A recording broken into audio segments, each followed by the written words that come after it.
Welcome to another one of our Firewire reviews. This time we're looking at probably one of the most popular boards people are trying to get info on at the minute, and this is the Potatonator.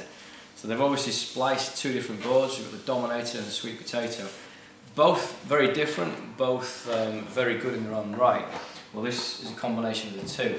So it goes without saying that it is pretty wide. You've got a lot of volume in this board, but they've elongated it. Think of this as a sweet potato that's been squished this way and made a little bit longer. You've got a longer rail line, basically nice low entry rocker, really low entry to be honest. Certainly through this section of the board, just going to help with the wave catching really. They've still got the volume central to the board, so you've still got this real accentuated rail edge. Maximum volume through the centre. It's going to help you with your paddle speed, your board speed when you're up and riding. It's going to stop it stalling and sinking when you're hitting flat sections. It's just going to help keep you moving, but it's going to be that bit more manoeuvrable than the sweet potato. It's obviously a lot thinner. I'll show you the rail edge. You can really see it either side of the board.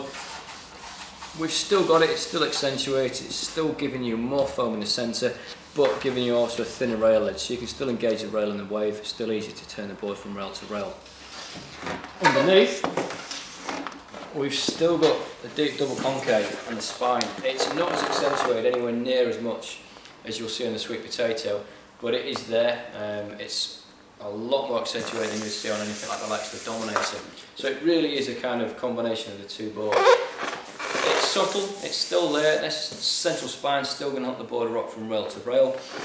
Slightly sharper through the rail edge here than both the Dominator and the sweet potato. So it's just allowing the board to ride off that inside fin, nice and drivey, nice and fast. They've got 5-fin option here. I probably recommend riding it as a quad fin. They're really kind of placed out on the edge of the rail, these outer fins, so it's probably going to ride best as a quad. You even put a nubster in the back possibly and see how that goes. But a quad will keep it nice and fast, nice and loose. Through the tail, this way again, slightly different to what we've seen in the past.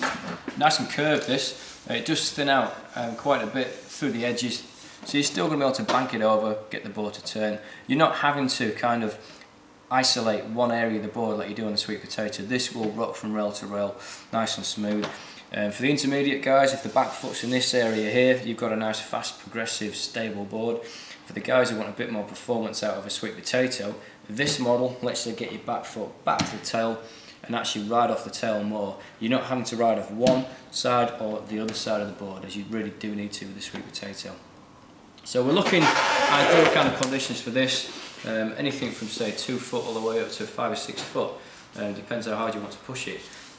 But essentially it's maximising two different boards, kind of accumulating all the best bits of both, putting them together and producing a board that's going to outperform most short boards in average surf, but still have good legs when it gets good.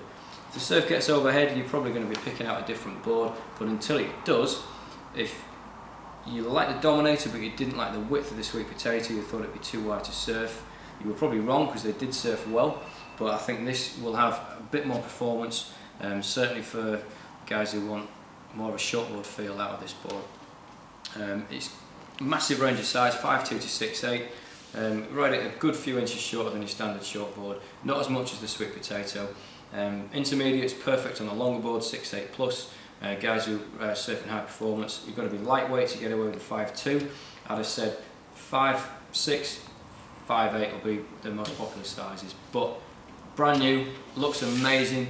Have a look online, more info on there for you to check out. Thanks for watching.